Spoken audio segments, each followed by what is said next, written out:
Hello SPS Astrology lovers, this is Shankar Pratap Singh and you are watching SPS Astrology। दोस्तों आज हम बात करेंगे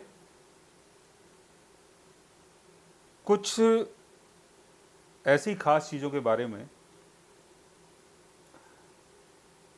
जिनका संबंध एस्ट्रोलॉजी से है भी और नहीं भी है। हम तमाम वीडियोस बनाते हैं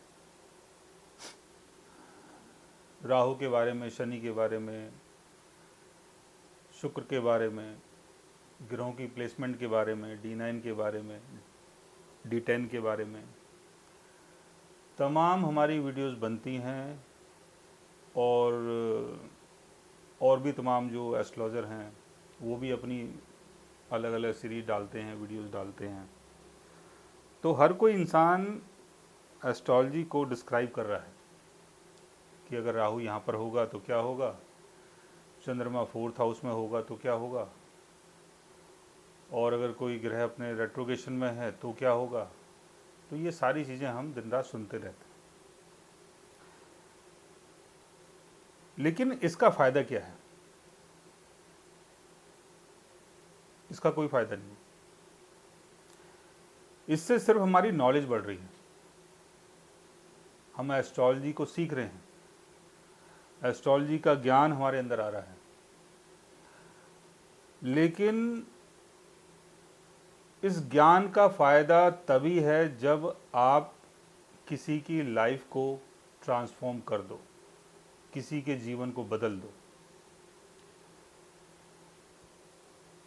अगर हम नॉलेज की बात करते हैं, ज्ञान की बात करते हैं, एस्ट्रोलॉजी की बात कर रहे हैं, बहुत अच्छे से डिस्क्राइब कर रहे हैं सारी चीज़ों को, ग्रहों की प्लेसमेंट, ग्रहों का वक्री होना, D9 चार्ट, D10 चार्ट, तमाम चार्ट्स हमने बता दिए कि आपके चार्ट में ये है, आपके चार्ट में वो है। लेकिन अगर हम किसी पर्सन की लाइफ में से उसकी प्रॉब्लम को सॉल्व नहीं कर पाए तो हम एक्चुअल में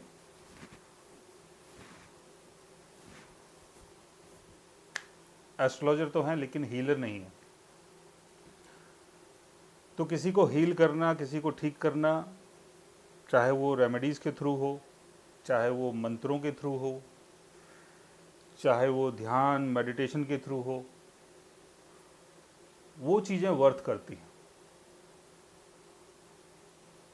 वर्थ ये नहीं करता कि शनि 2025 में क्या करने वाला है।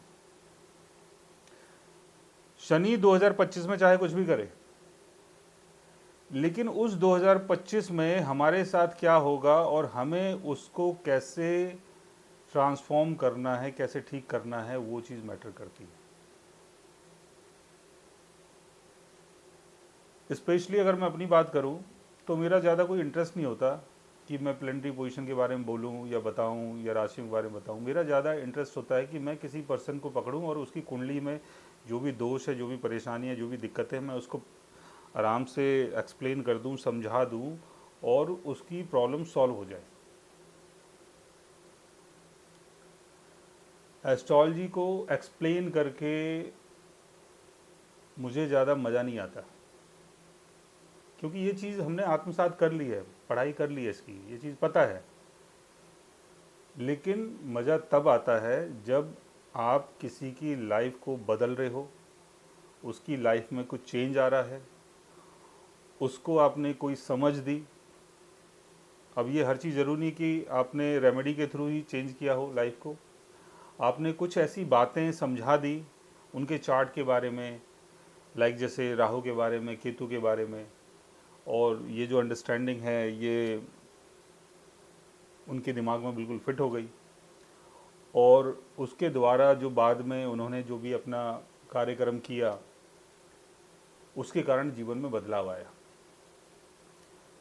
क्योंकि ज्योतिष जो है ये एक ऐसा ज्ञान है जिससे हमें अपने जीवन के कार्मिक उद्देश्यों का पता चलता है, हमें अपने प्रारब्ध का पता चलता है, हमें अपने संचित कर्मा का पता चलता है।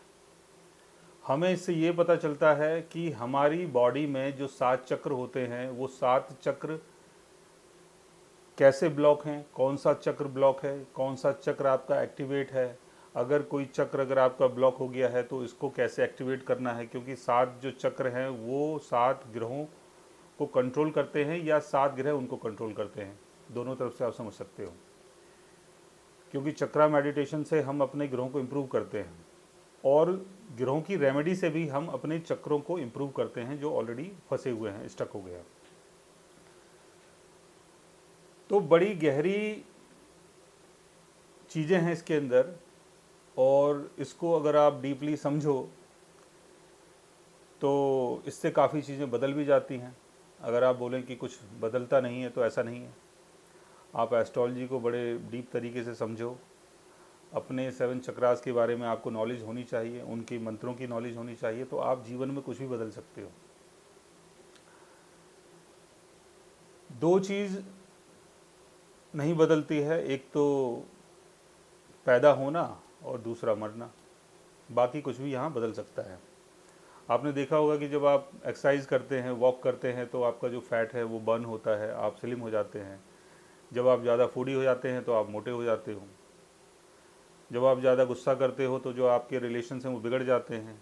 जब आप गुस्सा नहीं करते हो तो वही रिलेशन आपके दोबारा से बन जाते हैं। जब आप किसी को सर्व करते हो और अनकंडीशनली किसी को प्यार करते हैं तो वैसा ही प्यार आपको सामने से मिलता है। जब आपके अंदर लालच होता है तो लोग भी आपसे नफरत करते हैं, घृणा करते हैं। तो जैसा आप इस दुनिया को दे रहे हो वही चीज़ आपको मिल रही है।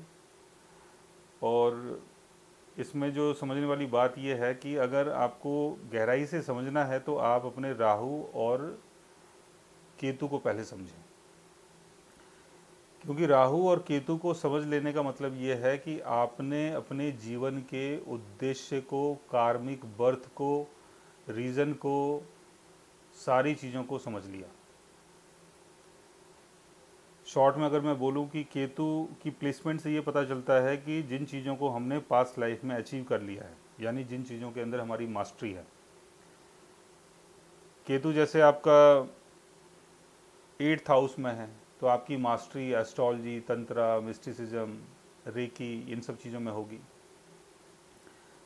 लेकिन इन चीज़ों के प्रति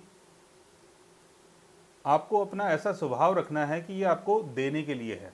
मतलब आप इसको बांटो, इससे लालच मत रखो अपना। आप इसकी सर्विस लोगों को फ्री में दे दो, क्योंकि पास्ट में आपने अचीव कर लिया है। इसकी नॉलेज आपके अंदर होगी, लेकिन उस नॉलेज को किसी और उद्देश्य के लिए आप यूज़ करो। वैसे ही राहु की प्लेसमेंट जहाँ पर होती है वो हमारी जीवन का एक उद्देश्य बन जाता है, क्योंकि पास्ट लाइफ में वही चीज़ हम अचीव नहीं कर पाए हैं। पास्ट लाइफ में उसी चीज़ के लिए स्ट्रगल रहा था। राहु अगर 4th हाउस में है तो पास्ट लाइफ में जो आपका स्ट्रगल था वो था सुख का, घर का, परिवार का, फैमिली का। तो उसी चीज़ को दोबारा से हासिल करने के लिए आपका राहु 4th हाउस में है। तो राहु की चीज़ें जब होती हैं तो उसको बहुत ही केयरफुल तरीके से करना है, बहुत केयरफुली करना है, बिकॉज राहु एक इल्यूज़न है। राहु एक इल्यूज़न को क्रिएट करता है। तो राहु की प्लेसमेंट जहाँ पर है उस चीज़ को, उस हाउस की चीज़ों को बहुत केयरफुली आपको करना है। और राहु हमारे कार्मिक डिज़ायर को दिखाता है कि जो चीज़ हमारी अनकम्प्लीट हुई, यानी अनकम्प्लीट रह गई, जिसको हम नहीं कर पाए, अचीव नहीं कर पाए, उसको इस बर्थ में अचीव करना है। लेकिन अचीव तो आप करेंगे, बट वहाँ काफ़ी हर्डल्स आएंगी, काफ़ी प्रॉब्लम्स आएंगी। तो उस चीज़ को पार करने के लिए आपका ऑब्सेशन भी है कि आप उस चीज़ को हासिल करना चाहते हैं।